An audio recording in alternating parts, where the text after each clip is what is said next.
Hi there, Richard Jack Smith of Real Talk Movie Reviews here today to tell you about Conan the Destroyer by Basil Poledouris.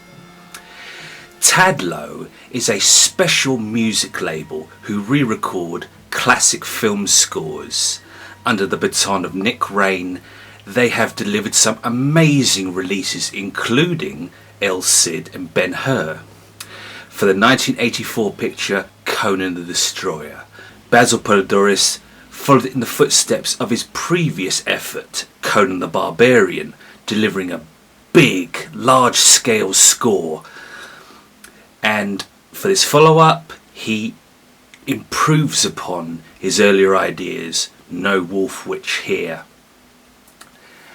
I believe Poledouris pulled off one of his all-time great efforts here. In many ways, he takes a lot of the incidental ideas, motifs, and the narrative structure of his previous effort on Barbarian and develops it and enriches it. By the time we get to Ice Palace and Chamber of Mirrors in particular, which I'll come to shortly, we are in for a complete overhaul here. Amazing music, incredible. I highly recommend it. For Chamber of Mirrors, Poledouris walks a fine line, one which other composers have tried to, and in certain cases have succeeded. It's that combination of doom and triumph. Chamber of Mirrors joins It's Over, One More Chip from Terminator 2, The Execution, Freedom Bannockburn from James Horner's Braveheart, Dar the Hero from Beastmaster 2 by Robert Folk.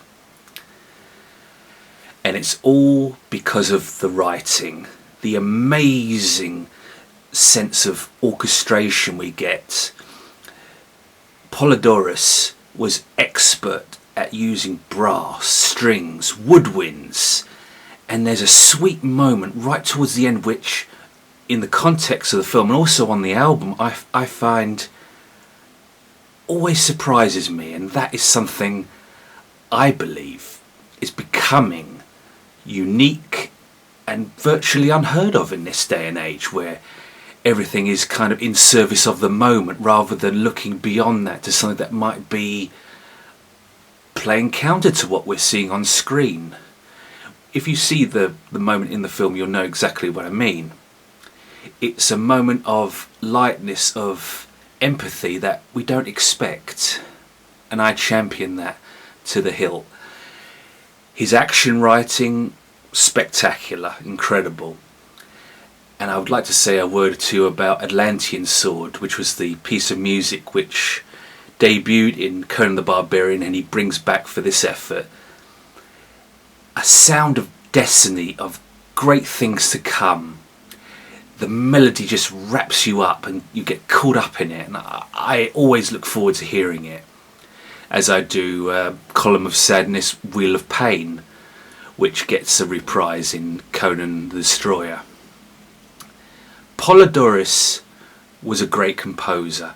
I almost feel like taking out a billboard or three, something along the lines of Basil Poledouris, great film composer, and still no Oscars? How come, Academy? Like Terry Plumery, Christopher Young, and John Scott, there are many others.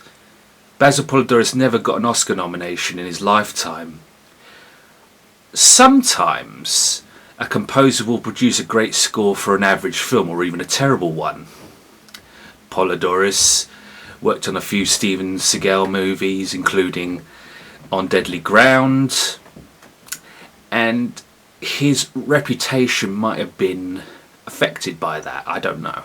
I've always enjoyed his efforts to various degrees on different movies, but Conan the Destroyer and its predecessor Conan the Barbarian tops. They should see past whatever the film was doing, whether it lived up to its ambitions or not, and just judged it for what it was, and it's terrific music.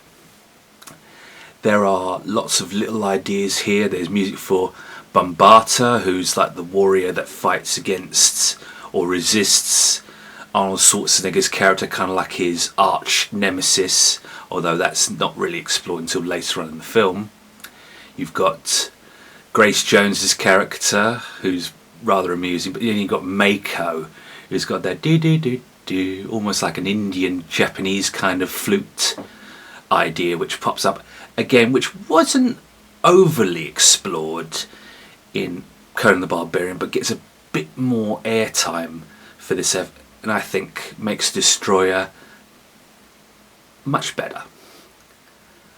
I think Conan the Destroyer can do no wrong. It's an exciting effort. I even think the main theme just goes a little bit further than the previous one. Not that there was anything wrong with it, apart from that minute-long prologue bit, which was, in both efforts, you can just either fast-forward it or whatever. Just skip that first minute and then go into the dun-dun-dun-dun-dun. Brilliant, love it. Poledouris, fantastic composer, and Conan the Destroyer, one of his absolute greats. You can do no wrong by listening to it. It's the kind of score that you come back to often. You get that rush from it, those goosebumps, that high entertainment buzz, which this is why I love film music. This is why I've always loved film music. The days of going back listening to Condor Man by Henry Mancini, fantastic. Raiders of the Lost Ark by John Williams. Poledouris belongs in that conversation. He belongs in that argument for better scores, even if the film wasn't up to snuff. So, what rating does it ultimately get? Does it get a 4? No. Conan the Destroyer gets an absolute ironclad 5 out of 5 stars.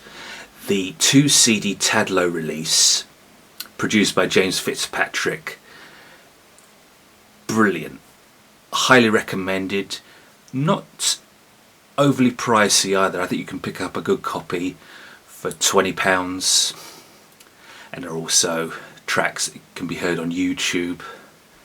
You owe it to yourself to give it a listen. First rate.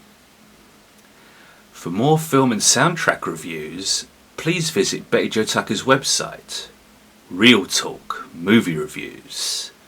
On Facebook, you can find my pages, Hip-Notic Movie Reviews and Hip-Notic Soundtrack Reviews. I am Richard Jack Smith.